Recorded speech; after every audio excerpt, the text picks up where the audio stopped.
வணக்கம்.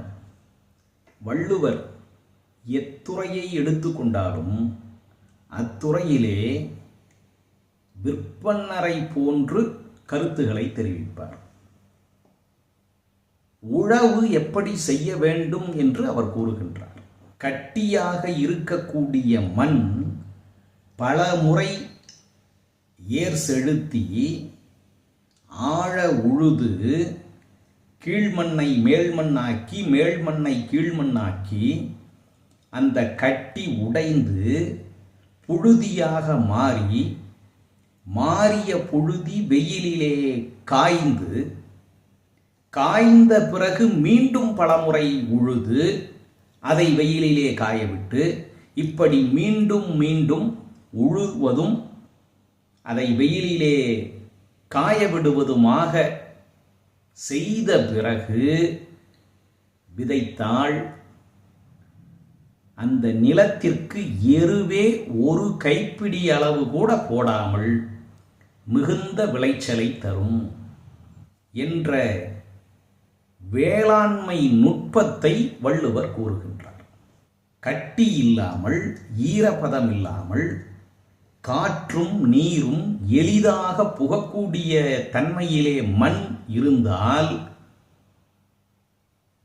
மழை பெய்யும் போதோ அல்லது நீர் பாய்ச்சும் போதோ தேவையான அளவு நீரை தமக்குள்ளே தேக்கி வைத்துக் கொள்ளும். காற்றிலே இருக்கக்கூடிய நுண்ணுயிரிகளை தனக்குள்ளே இழுத்து வைத்துக் கொள்ளும். அதனால்தான் சித்திரை, வைகாசி, ஆனி இந்த 3 மாதங்களில் நிலத்தை நன்றாக உழுது மண்ணை புரட்டி போட்டு அதை வெயிலிலே உணர்த்தி பன்முறை உழவு செய்து பண்படுத்தி வைத்திருந்தால் ஆடி மாதத்திலே விதை விதைக்கலாம். ஆடிப்பட்டம் தேடி விதை என்பது பழமொழி.